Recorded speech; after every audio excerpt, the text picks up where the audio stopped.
What is up, guys? I do hope you're well. My name is Mark and today we're covering some more r/am I the butthole. If you'd like to skip the initial waffle, timestamps are down in the description or along the timeline.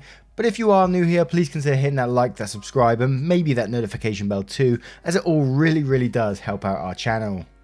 And just a huge thank you to each and every one of you for coming here every day and just, taking the time out of your day. It is absolutely amazing. So thank you so much. And with that being said, let's get in to today's stories. Much love, guys. Our first story comes from Turtle God. Am I the arsehole for telling a woman that we could not give her a smaller horse because of her weight? Before I start, I want to say that I in absolutely no way agree with fat shaming. All bodies are beautiful. For context, I, female 16, work at a stable. It's mainly a learning barn that offers riding lessons and a week-long camp for kids to come in and learn all about riding and horse care.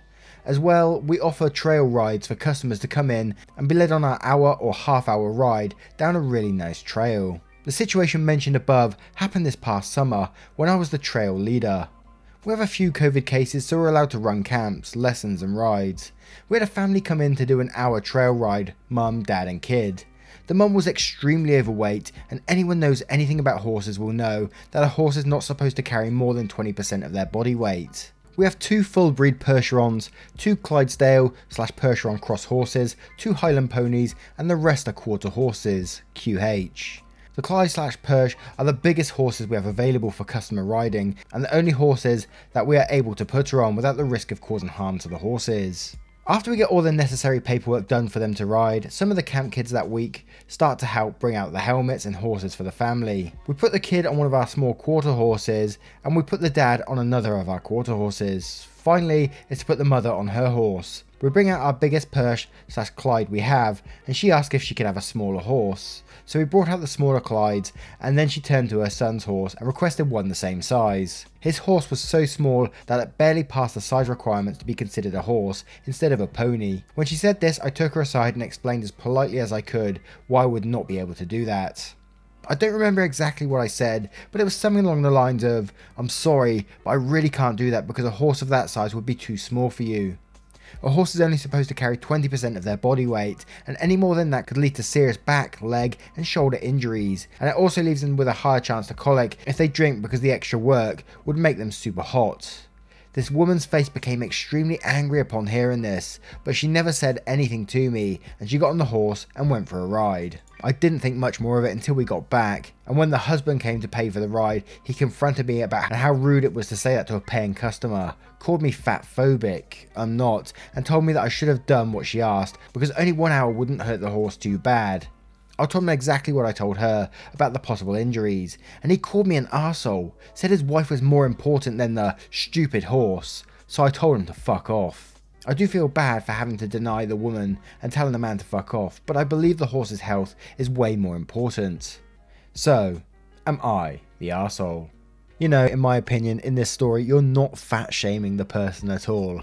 This is safety measures. No one wants to see an animal get injured at all. How embarrassing would that be if she got on the horse and then injured its back? I think that would be even worse for her, with the embarrassment that you've actually hurt a horse. So, you can't be the arsehole in this situation. You've done it as politely as you could. You took her to one side. It's not like you shouted out in front of everybody, right? And then for the husband to approach you afterwards and call it a stupid horse and it'll only be a 1 hour ride. I think you told him right as well, just to fuck off, right? Anyway, let's see what they say in the comments below. Is this the end 2020 says, "Not the arsehole, not even a debate, and good for you for telling the husband to fuck off. I hope they don't own animals." Eat the Bunny 2 says, "Not the arsehole, they would rather be cruel to animals than have their feelings threatened." Screw that. Ian Deemer says, "Not the arsehole, you handled it very well. You're 16 years old and already decades ahead of those people, so keep the great life going. Secondly, horses are living beings, that's for sure, and we love them, but we as humans do also see them as property. Expensive property, and any horse is worth more than the money from a single ride. So preventing damage to that property is not making the horse more important than the woman. It's making the property more important than the customer. Totally normal practice in business. Also think about this. What if the horse can't handle the weight and collapses? Horse accidents can be very much deadly. Sadly, some people are just entitled and frustrated. You'll see more of them in your life, but how you handled it is, in my opinion, a very healthy way. You shouldn't feel guilty for 1 second. Hope your horses are well enough to get pats on their back. Stay safe, strong and healthy. Now, what do you guys make of this story? How would you have approached that situation? The same as OP, or can you think of a better way to approach it? Let me know in the comments below, and don't forget to vote on that poll in the description for story 1. And our next story is from Am I the Arsehole Gift's mother-in-law. Am I the arsehole after refusing to house my son after his wife's horrid behaviour? My son Jordan, 36, and his wife Mary, 38, recently got into a dispute with my other son, his wife and my husband. It led to my husband completely taking all money that was legally his away from Jordan and his wife. Neither Jordan or Mary work, so it was these funds and their own saved funds that they were living off of. Due to Mary's stupidity, they refused to cut down their spending, which led them to ask if they could stay in one of our homes. At first I was offended by their gall. First they disrespect my other daughter-in-law, Rachel, by calling her racial slurs and hoping harm upon her newborn, premature baby. Secondly, they, mostly Mary, continued to harass Rachel's mother, a good friend of mine, until she deleted her socials. They, even after all of that, still asked for housing from me. I told my son and his troll to go pound sand. They mean nothing to me. It doesn't matter how long this feud goes, I will never forgive their actions. Mary is heavily pregnant, and I'm fully aware that if I give them anything, they will take this as an invitation to wreak havoc. I do not and will not tolerate intolerance in my household. Now everyone is telling me that I'm in the wrong, and that family is family. My daughter-in-law Rachel feels guilty, but I know it's not her fault. My other son, Michael, Rachel's husband, refuses to accept any sort of apology from Jordan or his troll. The same day Rachel came home with her newborn premature baby, Mary showed up at the front door screaming about how she took the spot of having the first grandchild, the same exact day. Michael threatened to call the police, so she left their property. Now she has gone around saying that they have falsely accused her. All of our family is saying that we should just get over ourselves, but I disagree. I've come on Reddit for an opinion before, so I decided I would come again. Am I the arsehole for refusing to house my son after his wife's horrid behaviour? I kinda don't get why they're keeping him around. I mean, reading all this and I had to go back to the beginning afterwards and then realise this couple is 36 and 38 years old. Oh my word. They're calling the other daughter-in-law racial slurs and hoping harm upon her newborn, who's a premature baby. I mean, what the hell? That in itself, oh god. Some people, man, I'm gonna go straight to the comments with this one because I'm lost for words on it. Quita Quite says, not the arsehole, but why didn't your son and his wife work? Opie replied that they were living off Jordan's saved money and my husband. Bubbly Ship says, not the arsehole, and may I ask why they're still in your lives? This is way past the point where you should have cut contact altogether. They're toxic, entitled, and will only drain anyone around them with their sickening attitude of their funds and mental health. I get that's your son, but he encourages his wife's behaviour and clearly shows he doesn't care. Here Too Much says, not the arsehole, you aren't required to keep drama like that around. Have you posted about them before? About gift giving? Racist sister-in-law makes slurs against a Rachel sounds very familiar. And OP said, yes, she has. Real Betty White 69 says, let me get this straight, you're supposed to let some arsehole live with you simply because she spends too much money to fit within her means. Or because she married your kid. Hell no, not the arsehole. And Decent Ad says not the arsehole and quotes, neither Jordan or Mary worked, so it was these funds and their own saved funds that they were living off of. Due to Mary's stupidity, they refused to cut down their spending. Then says, yeah, that's where any sympathy I had for them left. Two adults, they're past able to support themselves. They shouldn't be relying on the kindness of family to survive. And that's not even taking into account them being complete and utter arseholes. I'd go no contact. Take care of the real family who doesn't hate and doesn't use you with no respect whatsoever. Now, what do you guys make of this story? Imagine having, well, I imagine some people in the comments are going to say they've got family members just like this, but it always blows my mind to hear it. Let me know what you guys think in the comments below, and don't forget to vote on that poll in the description for story 2. And our next story is from Expat for Love. Am I the arsehole for refusing my sister-in-law's vegetarian restrictions? My husband, 30 male, and I, 30 female, volunteered to host this year's Thanksgiving. He misses his family, whom we haven't seen since 2019, and he loves this holiday, so we work to make it happen. Usually everyone meets at his parents' home, 6 hours from us, for Thanksgiving, but they're not comfortable hosting right now, so we invited them to our place. We offered to quarantine for 2 weeks before. We work from home so we can do it and get tested to make them happy and safe. They accepted, and on mother-in-law's suggestion we also invited husband's siblings, same quarantine/test rule. Older sister, husband and kid said yes, younger bro 28 male and sister-in-law 27 female first said no, but later changed their mind and said they'd come. Last week I forwarded them our planned menu, and that's when things got weird. Sister-in-law is vegetarian, maybe her husband too, I don't know, so I sent the menu to make sure there's food they can eat. It's a basic Thanksgiving menu, so everything but the turkey/gravy is vegetarian. Mashed potatoes, corn pudding, green beans, etc. And I added stuffed mushrooms and veggie cream soup. Brother-in-law said it's fine, but later emailed again asking where we buy vegetables. I said it depends, Trader Joe's, but if we quarantine, we'll order Instacart, so I don't know, Stop and Shop. And then I got a weird email from sister-in-law about how grocery stores are evil and we should buy from local farms, with 10 links to organic farms in our state. I ignored the email when she emailed again later following up. I said we'll look into it, i.e. politely waved her off. All week she spammed the family chat with articles about unethical practices in grocery stores, rats, mould, whatever. I don't care, to be honest, about her drama, not about unethical practices. I know the food industry is problematic, but I operate within the constraints of my time and budget, so I muted the chat. She must have caught on, but 2 days ago, mother-in-law gently told me sister-in-law can't eat vegetables from Stop and Shop and is very worried about Thanksgiving. I said I'd get Whole Foods, but sister-in-law emailed instead another list of farms. I ignored her again, so this morning I woke up to a message in the family chat about how she and brother-in-law just want to make sure their dietary restrictions aren't too much of a problem, and if I'm too busy to respond to their concerns, they don't want to impose and don't have to come. So I said we'll have many vegetarian dishes, but I can't control the provenance of the vegetables, and they're welcome to bring a dish or two with farm vegetables if they want. Now sister-in-law is mad because I'm making her cook her own food and doesn't want to come. Watch me cry so many tears about that. Mother-in-law told my husband I should apologise, and my other brother-in-law/sister-in-law also think I should apologise to keep the peace. My husband isn't mad at me, but I can see this is making him sad, and I don't want that. Kind of feeling like an arsehole for not apologising/keeping the peace, but I'm also opposed to giving in because dictating where I can buy my groceries seems so unreasonable. Am I the arsehole? Updates. Based on everyone's wise suggestions, I'm going to A. ask my husband to shoulder more of this communication so I don't have to be in the middle of it, and B. we'll propose to sister-in-law that she send her pre-approved pedigreed veggies to our house and we can make a dish or two with those. Hopefully that'll keep the peace. I'm standing firm on my lack of apology, for now. Edit for info. This blew up overnight. Thank you to everyone for the suggestions and awards and validation that I'm not a health-hating banshee. Couple of clarifications.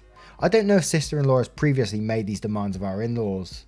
We only met her at their house twice and I didn't hear any of the veggie drama, but it's possible mother-in-law handled it behind the scenes because she's very accommodating. Husband asked, but she's being evasive. I knew she likes ethical eating, yes, and we made sure she's happy, which he says is code for we lied about the veggie provenance. Lol. I don't think vegetarianism is unreasonable. Most people I know have some dietary restriction or preference, and whenever we host meals I check with everyone in advance just in case. Never had any trouble, as it usually takes very little effort to accommodate. Sister-in-law is an outlier that she threw me off. Husband has taken on communication responsibilities. We proposed this morning that sister-in-law has veggies delivered to us, but she seems offended still. We're turning Thanksgiving into a mercenary affair apparently.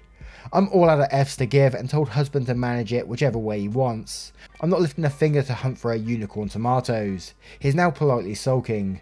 I'm eating some extremely chemical-laden brownies. You know, OP was happy to accommodate veggie dishes at the start, but it just goes too far, telling you where you can actually buy your groceries from. It gets to the point of ridiculous, right? And if you don't like what she's got on her menu, as she said, bring a dish or two, but then complains that she has to cook too. I mean, come on, OP can't win in this situation unless she totally gives in, which I don't think she should. If I was in that position where I was a vegetarian and I only believed like shopping at certain stores, then I would make my own food and say, do you mind if I bring a dish or two? And I'd still probably feel embarrassed about taking my own dish, you know? So it's just, I can't believe there's people like that out there. It's just absolutely crazy. But let's have a look at the comments below to see what they say. Bunny Lover 582 says, not the arsehole at all. This is ridiculous. She can buy the ingredients if it's such an issue. John chapter 11 verse 35 says, full disclosure, vegetable provenance made me giggle. Who's to say they will stop at just vegetables? Is your cookware ethically sourced? Are you planning on purifying yourself in holy water prior to cooking? Not the arsehole. Let's hope they make good on their threat and stay home. Sounds like the only way you'd enjoy your Thanksgiving. El Gran Ricardo says, not the arsehole. Can you imagine being invited to dinner somewhere and demanding the host only to serve free-range chicken, hand-raised by Patagonian nuns? Stand your ground, tell veggie sister-in-law this is the menu, you're free to bring something different if you don't feel comfortable with what we're serving. The purpose of the holiday is for family to be together. We'd like you to be there, but understand if you choose not to attend. Rue the Day says, not the arsehole, I'm vegetarian, but I already feel awful enough about being a burden with just the dietary requirements. If you're going to be that specific about what you will eat and where it comes from, just bring your own. It's easier for all involved, including herself, because she may have already spent so much time hassling you about it, and if she makes her own, she will know where it's from. You could always just buy from Stop and Shop and tell her it's from the farm, and she'd never know. So at least by bringing her own food, she can be certain of where it's from. Now, what do you guys think? I know we've got lots of vegans and vegetarians in the comments, so let me know what you guys would do in this sort of scenario. I'd love to know in the comments below. And on the next story is from Pete26L96. Am I the arsehole for ordering pizza to a family dinner where there was already food? Basically tonight I went to a family member's house for a get together with other relatives. There were around 13 of us in total, and we're all very close. So I get there and talk with some relatives, play some games, and it becomes time for dinner, with everyone being quite hungry. The host, my uncle and wife, tells everyone they're ordering pizza. So as we usually do, myself and my relatives discuss and tell my uncle what we would like. This is usually how it goes when someone is ordering pizza in my family, and everyone ends up getting what they want, as most aren't picky and have similar tastes. So my uncle orders, and 1 hour later it arrives. Immediately my uncle and his wife take the cheese pizza and hand it to the kids, so that leaves 3 pizzas left. To my surprise they're all mediums, but I think to myself, whatever. My uncle opens the boxes, and to all of our surprises there is only 1 chicken pizza, with the other 2 pizzas being what appears to be vegetarians, loaded with onions and green peppers. The chicken pizza tastes as good as expected, but the vegetarian pizza was insanely dry and tasted just of onions and green pepper. Turns out my uncle decided to order 2 custom pizzas based on what his vegetarian wife liked, which was very light cheese, little to no sauce, and extra onions and green pepper. Hearing this I thought, F this, so I took out my phone and ordered a large pepperoni and barbecue chicken from the local Domino's. I could tell everyone else wasn't happy either, but I'm willing to say anything. After 20 minutes I walked out without saying a word, got in my car and picked up the pizza. When I got back my uncle and his wife looked shocked and asked, why would you do that? We still have pizza. My uncle was visibly frustrated but just walked off. His wife however took it as a personal attack and started an argument which ended when I said, learn how to order food properly. Every time you host dinner there's not enough food or you get stuff no one likes, which is true. My relatives and family basically told me to shut up, although a couple agreed with me that they need to learn to listen. Funny enough, my relatives ate the 2 pizzas I brought, despite the 2 vegetarian ones still being relatively untouched. Most of them even thanked me after for getting the pizza, which I feel was like an acknowledgement that they knew my uncle and his wife need to learn how to order food properly. They basically completely ignored what everyone said and just got what they wanted based on their own very specific taste. P.S. It goes without saying I paid for the pizza I ordered myself, as I went to pick it up alone. Now I really want to come in and just say, not the arsehole, right, because they've obviously ordered for their own taste and you didn't want that pizza, which is fair enough, and it's fair enough that you ordered your own pizza. And the only reason I'm going to turn it, for me anyway, as an everyone sucks here, is just for the way you handled it. I mean, you could have went up to your uncle and just sort of said, look, I'm not enjoying this pizza, I don't like vegetarian pizzas, and I'm not going to eat that. I'm not being rude, but I'm going to go and order another pizza. Is that okay with you? And I'm not meaning to disrespect you in any way like that at all, you know. And that's all you have to do. Be a bit diplomatic about it. And I think that the whole thing would have went a lot smoother. but instead you went behind their back, you walked out without saying a word and came back with 2 pizzas. So you kind of sort of said it's kind of like a big fuck you to them in some respects. But, you know, I can see where you were coming from initially. I wouldn't want to be served a vegetarian pizza as well. I'm a all the meats kind of guy. But let's have a look at the comments below to see what they say. Snoo Pepper says, everyone sucks here. The ordering of pepperoni pizza could have been handled nicer or hide in the garage. But your aunt and uncle were crap hosts. If others mentioned what they would like and they ordered just what they wanted. And light cheese. What the hell is that? It's a pizza, not a salad. Too true. Too true. Leola Pest says, it's extremely rude to serve food for your guests based on your particular taste, especially such specific tastes. A lot of people don't like green pepper or extra onion in things. If it's so important to be vegetarian, get a margarita at least. And why ask what everyone wants if you don't care? I guess you could be more smooth about it, but sometimes it's good so people will know better next time. Not the arsehole. For pug's sake says, not the arsehole, sounds like they only cared about their own taste. I wouldn't serve people food they didn't like when they are guests, when I specifically asked what they wanted. Oh, you don't like salmon? Okay, we'll have salmon then.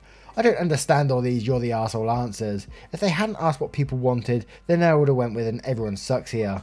But they asked and just got what they wanted anyway. Sounds like they made it into a big deal when it didn't need to be.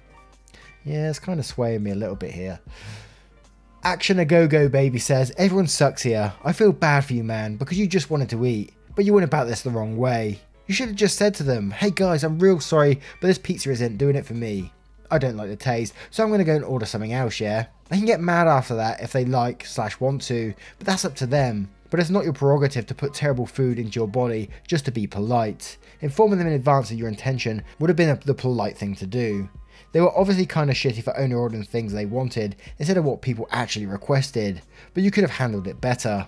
Now, I know that this one's going to trigger a lot of people. When pizza's involved, you know, it gets crazy out there.